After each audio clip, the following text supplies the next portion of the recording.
floats Shane's boat in a way. Right. I just might not be sitting at the table. Right. See, I've come to know it as sacrilege, where, for instance, in Italy, if you put pineapple on your pizza, you'll probably be beaten, dragged, and then hung in the street. Not just by the townspeople, but by the nuns as well, because it's such sacrilege. But being the 1% and trying to strive to be the best and being adaptive, you have to. You have to. Otherwise, you're going to fall behind. All right, everybody, and welcome back to the 1% podcast. I am your host, Vin, and Shane.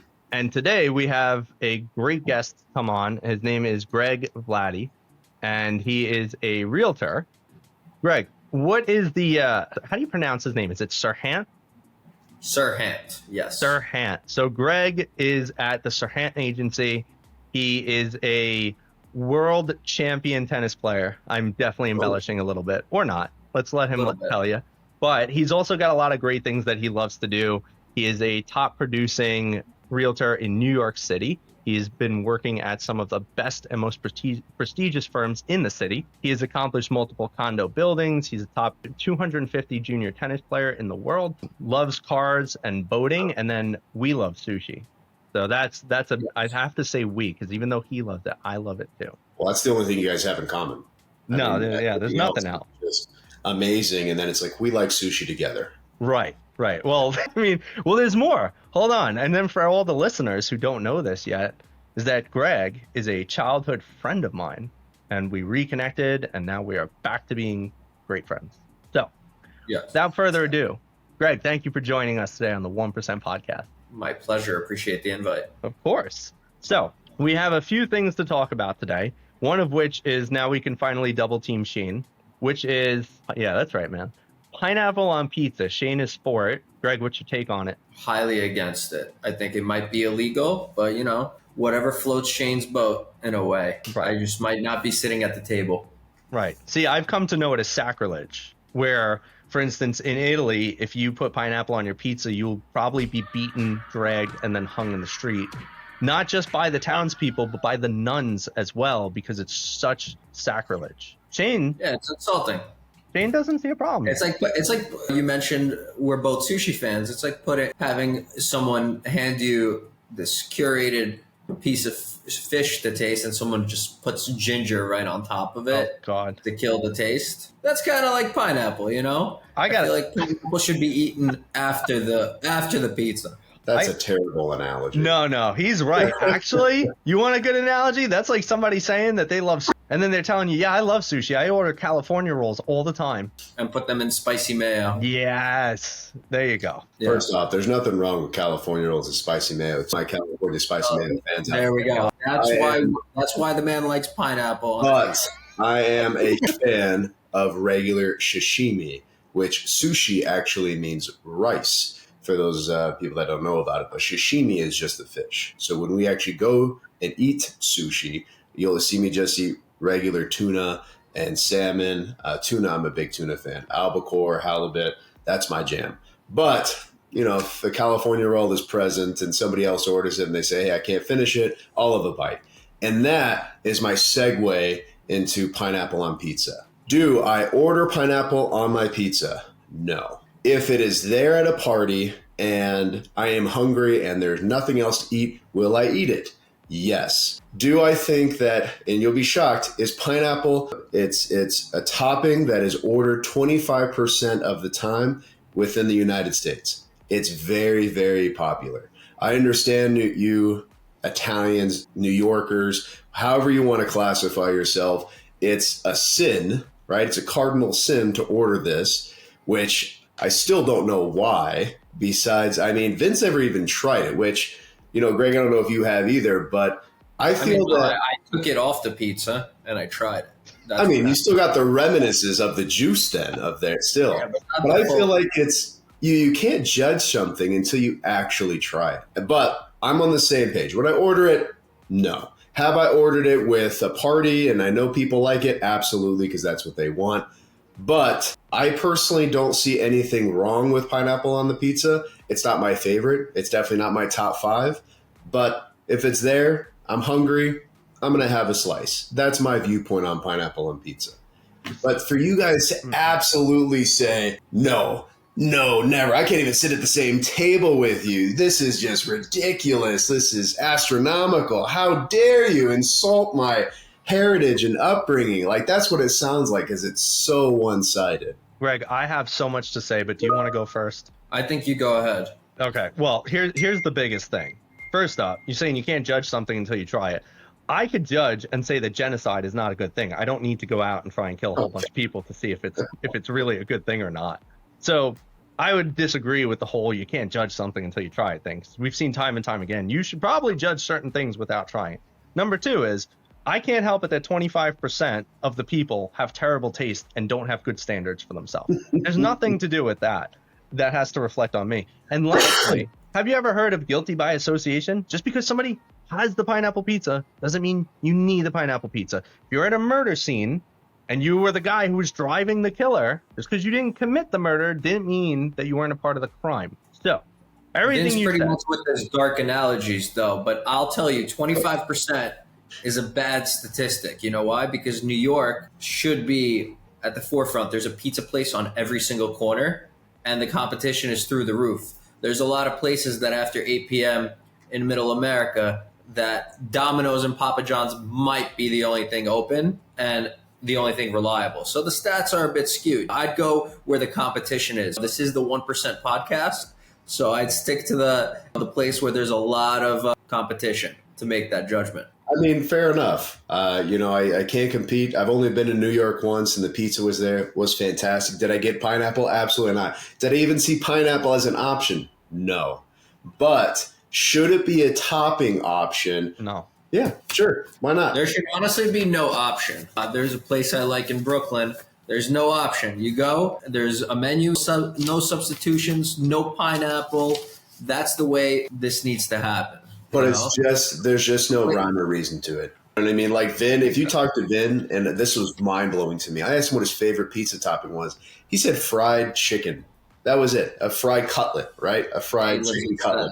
Well, it's a specific type. I like a chicken vodka pie. So if you get the vodka sauce on the top with the chicken cutlet, I mean, that's phenomenal.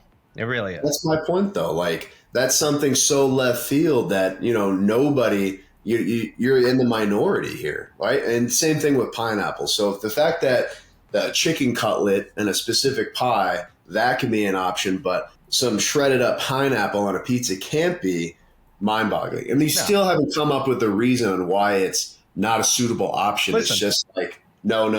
It can't happen. This is like World War II. We don't all have to get along to agree that we have a mutual enemy that we all have to team up against. I could like chicken cutlet. Greg could like, whatever the hell he likes. And we could all agree that pineapple sucks and nobody should eat it. See, this is why the government doesn't trust us to control and lead ourselves, because you have 25% of the people out there choosing pineapple on pizza. This is why we can't have a country that we self-govern. You and these deep analogies and comparisons to and dark murder, death, war, government, genocide, war, and world war politics.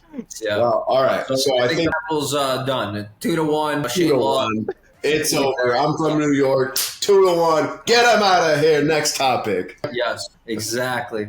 Let's go. I love it. All right. So with our fresh victory, Greg, why don't you tell us what you believe a 1% lifestyle to be? That's one of the things that we aim and aspire to teach here on our podcast. Yep. So, 1% could be interpreted many different ways. Obviously, a lot of people, I think, would associate it with wealth. I think the 1% has to do with anything you do to be successful, you are going to go up against a lot, right? So you have to, number one, improve 1% every single day to try to get to the place you want to be in terms of the success you want to achieve. And number two, I think the 1% is you have to outwork everyone. Wake up earlier, be more responsive than the next person, have more attention to detail than the next person. I think every single thing you do has to build up to that 1%. So that's really where I would say that the 1% for me is really, look, you have a lot of competition and you have to outwork that competition. How do you make that happen? By 1% incremental improvements, and at the same time, make those improvements with catering like a level of service to your clients, what be it, to make sure you are that 1% in whatever you do. Yeah, I'd agree with that. I think people misunderstand that the 1% does not have to be you're a multi-billionaire. It could literally be that you are the best cake maker in the world and you might not be wildly wealthy. It could be that you're the guy that set the world pull-up record, which is, from my understanding, David Goggins. But anything you do, you have the opportunity to be in the top 1%, right? It's just a matter of how often do you practice it? How often do you push for it? You know, one of the things that got me very excited to have you on the podcast specifically is I know you've done a lot of amazing things, obviously, as I outlined with your bio. I mean, the biggest thing that always sticks out to me is how far you took it in tennis, which I think is monumental, right? You've achieved something that most people will not only never achieve, they'll never do. So I would love to just dive in a little bit and get some of your backstory of like, what is it that has always kept you as a driven individual? Because in my eyes, even since we were kids, you've always been a high performer, and I've always admired that about you. Yeah. I think some people that, and I'm not going to make comparisons, but I think some people thrive on competition and pressure, and some people fold. I think that I've always not at all times been successful doing it, right? But thrived on competition, on the fight, and kind of the grit. I think that's what kind of propelled me. Obviously, parents and had a huge role, and I give them the most credit in terms of kind of my development and the attention they gave me through all the years leading up to it. But really, it was becoming independent early because tennis is an independent sport, and I went away for tennis, lived with my coach in Florida. So I spent a lot of time where a lot of people would probably be slacking off. I spent waking up early and doing the repetitions that a lot of business owners and entrepreneurs have to do in order to be the 1% or successful. And I started that early. So I think that was a huge element that helped. And a big thing when you play any sort of sport at a high level, I would say, is you understand that the amount of work you put in is the results you're going to get out of it, right? There's no such thing as, definitely a thing called talent, 1000%, hand-eye coordination, etc. But hard work, there's no substitute for. And you find that out no matter what anyone tells you, you find that out as a way of fact. If you're not doing the hard work and putting in the hours, you're going to get crap results. So I think that's what kind of propelled me to be an entrepreneur, be independent, and also do what I do now at a high capacity. I run a team now, and I'm trying to grow 1% every single day and make that happen. Ben and I were at a dinner a couple of weeks ago, and we were sitting next to the world's fastest man at one point. This is before Usain Bolt came into the picture, and we were just talking to him, and he was essentially saying the same thing as what you're saying. It's muscle memory and repetition. It's practice, practice, practice. But at the same time, when people are ready to give up and quit, and they've just been self-beaten down, whether it's competition or they're just done with it, that's where the 1% thrive and strive, is because they just get down to it. So I think especially in this day and age, having an incredible work ethic, I mean, obviously it translated from an amazing tennis career into an amazing real estate career. And I kind of want to dive into that a little bit too. But it looks like we're seeing that type of resemblance here. So now the fact that I'm just curious, why did you stop with tennis? Was it an injury? No injury. I think that although I had an incredible career, played Division I think the element of skill set in reality, I'm a very realistic person. And I think to go pro in tennis, you really have to be top 100 in the world, which I just being completely open-minded to the fact it's not about giving up. It's about kind of understanding things and pivoting. So I knew that this was an amazing chapter of my life, right? And that it's going to continue giving back to me, right? I still play. I still love hitting with anyone. I teach my 4-year-old from time to time. So it's cool. But I would say once you always, from a mindset perspective, you also need to know when to pivot, right? Yeah. And the pivot was pretty natural, honestly, because I think being a real estate agent in New York City is ultra competitive. There's 20,000 agents in New York. It is probably, the most competitive city in terms of real estate. And I think that everything you do, it's all about repetition, right? And the biggest point I want to make is I think this is where a lot of people starting out kind of start fumbling in a way, is the rejection and the disappointment, the losses, right? So you're going to hear and lose a lot and hear no all the time. And what a lot of people do is they fold, right? And I think the people that's going to happen to everyone. And it's how you take that further and accelerate your career based on those disappointments is, I think, where everybody really gets tripped up. There's a stat that real estate has the most turnover, more so than the restaurant industry in New York City, because everybody thinks that it's a quick buck.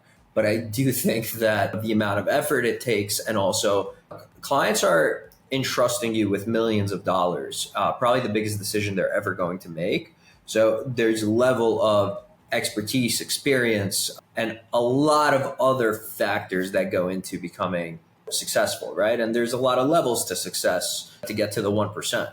So just a quick statement here. The fact that you were able to pivot and realize that, hey, I'm where I'm at currently in this tennis career, just like if you made the comparisons with any sort of major league sport, they're chasing that glory, that potential, that I'm an athlete and just going for it. My brother, shout out to Nick Wickren, has played in the major leagues for 8 years, and he's had shoulder injury and shoulder injury, but he doesn't have a backup plan.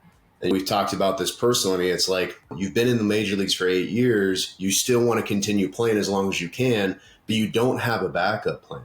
The fact that you were able to see things as a whole and pivot into something and make something of yourself, which is very hard to do in the first place. And the fact that you are spending most of your childhood to young adult life chasing this tennis, and then now you're the fact that you're probably one of the top 100, let's say, as far as real estate agents or the agencies in general.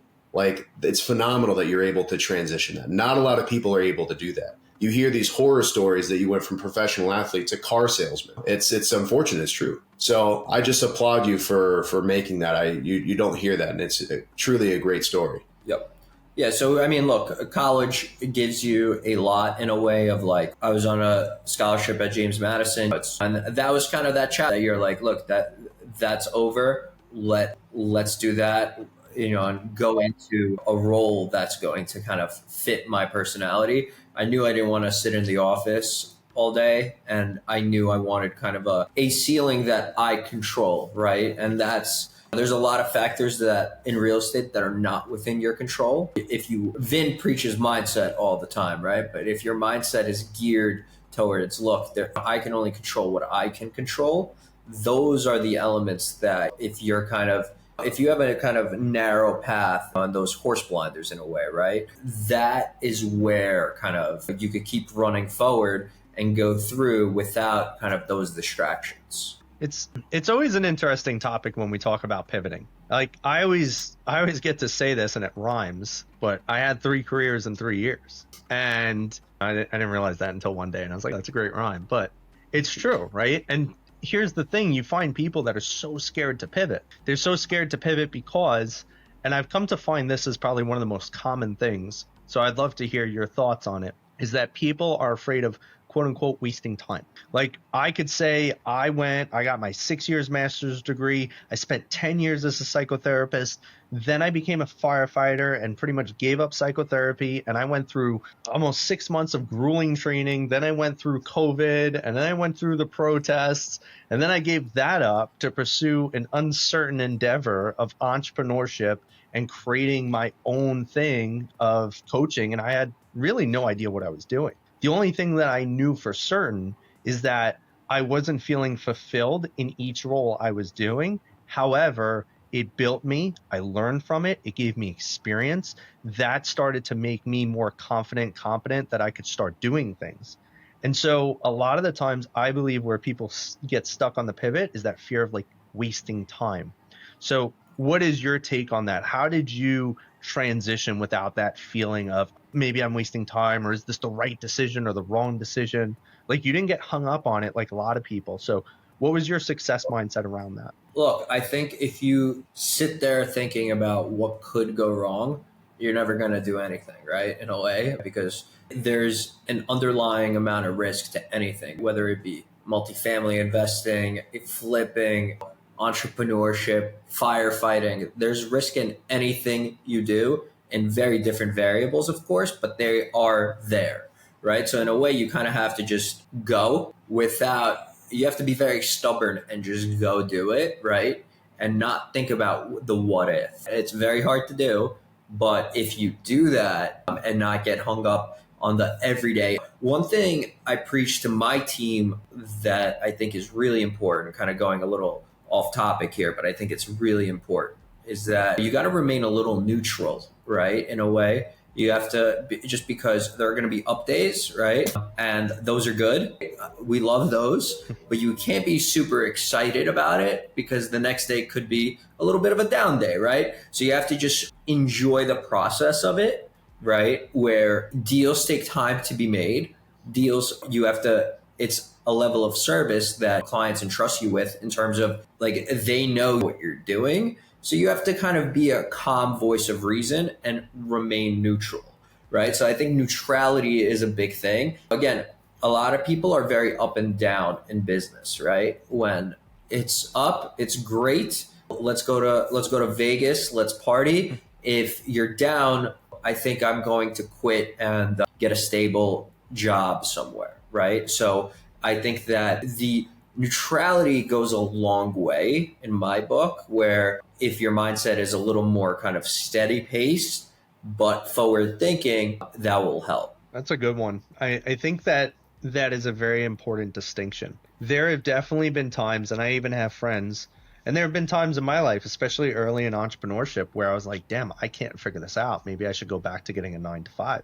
And I've even had a friend more recently who's been an entrepreneur for longer than I can remember. And things haven't been going great for him. And he just took a job working for somebody else. He's like, oh, I'm just going to kind of bide my time. And it's interesting because I look at it as you need to be willing to lose everything to be a successful entrepreneur. You need to be in that mode that I've burned my boats and I'm either going to take this island or I'm going to die on it. And if you start giving yourselves the out, or you start giving the backup plan, or you start giving yourself, hey, maybe I could just do this, all of a sudden your ability to produce and be successful, I've seen start to diminish and go down. So what do you do to keep strong in those waves of life? I imagine it's different for everybody, but what's your tactic? I mean, I think it's really the goal setting. We're in a new year now, right? You set a goal, right? You have goals that you set, whether it be weekly goals, 30-day goals, or yearly goals, right? And you focus on that, right? And the focus point should be, where am I going, right? Not what happened. Wow, like this happened today. It's not great, right? And I'm not going to say like, I don't think about it, right? Let's say there are days that are disappointing and I do think about it, but there's times where you're like, all right, like tomorrow I'm going to wake up and move on and go back to that goal, right? So I think there's an element of balance, right? For sure. You need to have a level of balance. We all have families, right? Like that element of, look, you need to know how to, and this is another very hard part, remaining neutral. And the second part is compartmentalization, right? In a way, right? So if you're doing something 9 to 10, right? That could be, let's say, accounting for your business, right? 10 to 11, it might be prospecting for your business, right? And when you compartmentalize, you kind of almost move on if something didn't go correct in the accounting part of your business, and you move on to the other one and you're like, well, this is a new part of my business, right? So the approach in a way is slightly different because you have those compartments in your mind and your life that you are not going to dwell on the past and slow down. I love the fact that, especially when you're leading a team, having milestones and aspirations is very crucial. As far as the mindset goes, I just wanted to kind of touch on that with Vin a little bit. Being a business owner, it's not 9 to 5, it's 24/7. All the successes and failures ride with you and your company. However, there's nothing wrong with that. And we talked about that in our earlier episodes of being a 9 to 5 and having that lifestyle where you clock in, you clock out, and then guess what? You go enjoy what you want to do, your family, your friends, and call it a day. If you're a business owner or you're wanting to become a business owner, you have to take in that it's a 24-hour thing. Your income, your livelihood, your family's livelihood potentially is on you. So if you need to be organized and structured, make sure that you're ready to make that leap into it. Be smart about it, but there's no risk, there's no reward. So if you're not going to, want to risk it to become the 1%, to get that certain aspiration, that car, that house that you're wanting to, then you need to stick to the 9 to 5. But if you're wanting those types of things and you want to be better, then from what we're all preaching here, you have to do it. You have to be smart about it. You have to be structured. You have to set goals. And more importantly, as Nike says it, just do it. Now we're going to get a freaking lawsuit thrown at us, man. Come on. I quoted Nike, all right? It's okay when you quote them first. They're going to make us take down the podcast, this man. Somebody else, man. So, Greg, tell us, one of the things I would love to know is, well, you said some really interesting things before about the real estate field. I'm just curious, can we build on that? To anybody who might be aspiring to get into real estate, any of our listeners, what are some of maybe the misconceptions that exist in your field that you would love to clear up? Like, what do you think isn't talked about enough? And this is a two-parter. And then what are some of the changes or trends that you anticipate? How are you trying to get ready for those changes to take place, if any? Got it. So for people starting out, I think the first part of the question, right? I think a lot of misconception really goes, I've interviewed a lot of agents at my previous firm and in general for my team. And I think like the main question is, well, what do you see in real estate, right? Like, what are your goals, right? And I think right away it's well, my first year, I need to make this amount of money, right? It always goes to that component, right? And that is a tough mindset because real estate is kind of like building, right? It really is brick by brick, and there's no overnight success, right? People might get one sale, from a family member, etc., and that's great. But to make it a livelihood and a long-term career, you have to be committed long-term. And I think a lot of people are very short-sighted with it and get into it for less passion, right? I think that one thing that really helps me and propels me is that I love New York.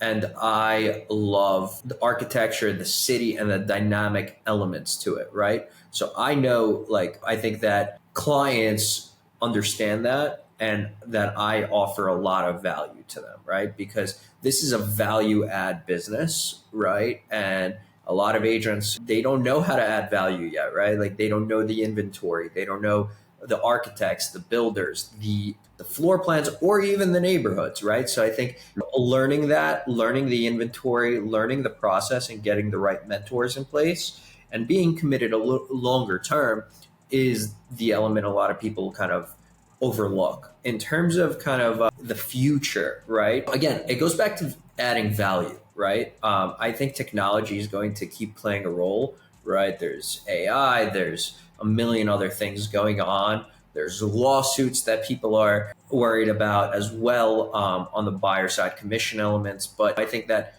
we have to worry about what we could control, right? And adapt as well, right? So there's kind of like that 2-point process, right? In terms of what can we control, right? Adding value. I think that if you guys go on New York, it's Street Easy, consumer facing. Everywhere else in America, it's Zillow, right? You go on Zillow, you start clicking, and all of a sudden you're like, why do I need an agent? I see it all here, right? No problem, right? I think a lot of people don't really grasp that. Like I'm showing property sometimes 15 times a day, right? Different properties, right? So if you like that type of expertise goes a long way to the search, right? Where you could be like, look, I think the new building that's being built is going to be higher quality because I know the architect there. I think this block's not the best because it's a bit darker and a bit more narrow in comparison to the block right over that's less traffic, etc. Right? Little things add value, and that's not even going through the process, the negotiation, the competitiveness. So technology is going to play a big role, certainly more and more, but I don't think an agent is going to be replaceable because just putting it all together, right? If you go to Street Easy and just type in a neighborhood, there's going to be 200 apartments on the market, right? Like what are you going to do with that, right? And that's the element. Like, how are you going to make the correct choice for you, right? And narrow it down, save time. And it is a huge decision-making process, right? Certain people, right? Like you could go to same thing, right? From a legal perspective, there are ways, right? That let's say lawyers, right? You can go to court and represent yourself, right? That's an element. Small claims, you could just go by yourself, right? But there are traffic attorneys that may be doing a much better job just because they know the process and they know what to look for in comparison, right? So little things like that, I think, are going to differentiate the top agents and keep them being of need to a lot of people looking to buy and sell. I think the humanistic factor, hopefully, is going to stay for the foreseeable future. Once again we talked about AI and robotics here on another episode that we did earlier, and the advances that it's already taken, which is crazy because ChatGPT just got released last year, even though to the public, even though it's been around for about 3 years. But I think the humanistic touch that you bring and your expertise, that's the difference right there, right? The fact that I can go to you and yes, I can look at a picture of real estate, but I know nothing about it.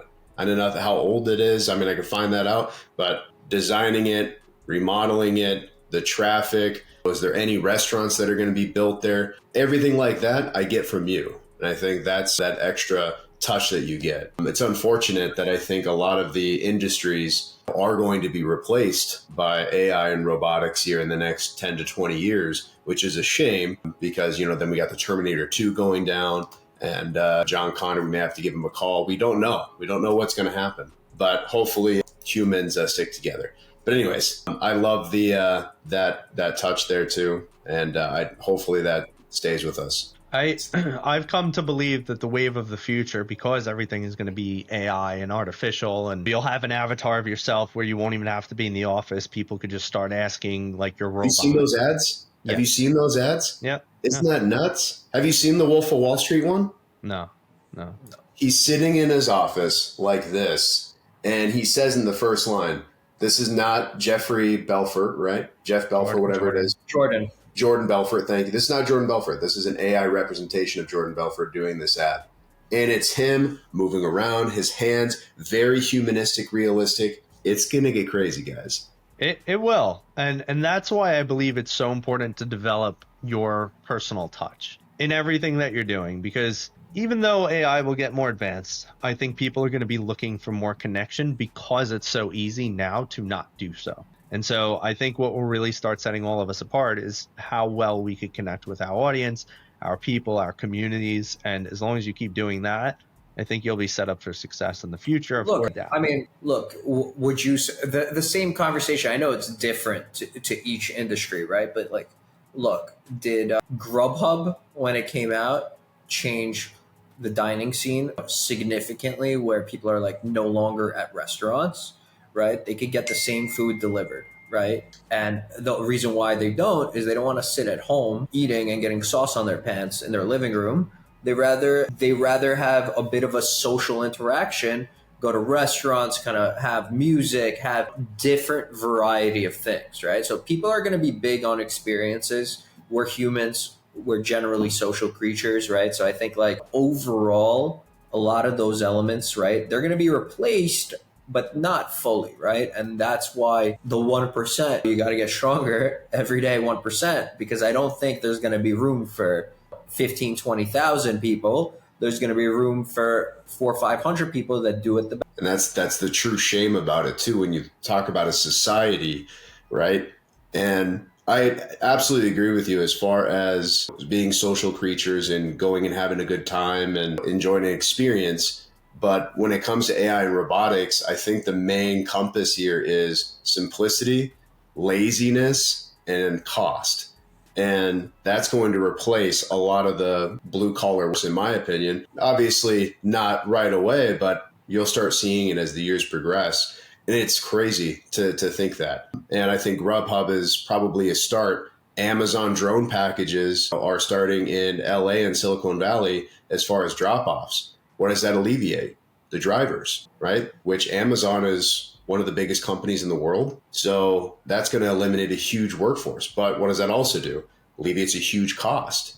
Now you just have somebody that's controlling the drones dropping off packages. All you have to do is charge them up. Yeah. So I think we live in a very technology based era. Like that's the era that we live in right now. And the next 20 years are going to be crazy, but being the 1% and trying to strive to be the best and being adaptive, you have to. Otherwise, you're going to fall behind. Well, Greg, we're roughly at the end here. We like to finish off with one question before we do go. Can you tell us how you intend to keep living your 1% lifestyle? How do you keep trying to improve? What is your focus? How do you reach that goal, or how do you live it out? Yep. Well, back to the beginning of the year goal, you follow that blueprint in a way, but also I think there needs to be balance also, right? Some people are good without a level of balance, but I think there's a balance of you have to have fun with your family. You have to know when to take it easy as well and kind of not burn out. So I think but single-handedly, right? Like the main element is I want to get better, right? I want to be the best, right? So that 1%, I want to that's what I think about every single day, right? How do I get better? How do I sell more? And have that at the top of my mind every single day, right? Because it's a level of commitment that I do want to be the best, right? So it's not like you could believe it, right? But if you think about it all the time and quietly do that and repetition and all of the things we discussed on this podcast, I think that the hard work pays off. I love it, man. Well, I think that you definitely came. You gave a lot of value today. Hopefully you've inspired some people that might want to be in the real estate field. What is the best way if people are trying to buy real estate? And by the way, let the people know, can you do it outside of New York? But what's the best way if people want to buy real estate? And more importantly, if they want to connect with you, how do they do it? Yep. So you could just Google Greg Vladi on Serhant. My email, my cell phone are there. You could call me, text me. I'm super responsive. You could email me. Does not matter. I'll make it happen. In terms of looking to buy or sell, we pride ourselves on being the connectors, right? In a way, and connecting people with their purchase decisions, right? So, or selling decisions, right? So whether it be in Las Vegas, New York, California, Texas, etc., we do have people there. And I think the main thing is, right, working with someone that is very dedicated to doing this every single day and being an expert in what they do, right? So if you're looking for, let's say hypothetically, a specific neighborhood, right? Don't use your uncle that's working 50 miles away just because they're your uncle, right? I think there's an element of involve your uncle, right, out of respect, etc. That's great. But I think the element of working with a true professional and someone that's hyper-focused somewhere is the key. And otherwise, definitely reach out to me, and I'm looking forward to hearing from you. Awesome. And we'll put all that info in the show notes. So anyone who's listening, if you want to learn more about Greg, we'll have the links. Just check out the description in the show. And Greg, thank you so much for joining us today on the 1% podcast. Thank you for showing up, giving so much value. And I'm your host, Vin. We got my man. I'm Shane. I'll see you next week in Vegas to have a nice slice of pineapple pizza when we talk about some real estate. And the nuns will beat him. But anyway, thanks everybody. Have a good one. See you guys. Bye.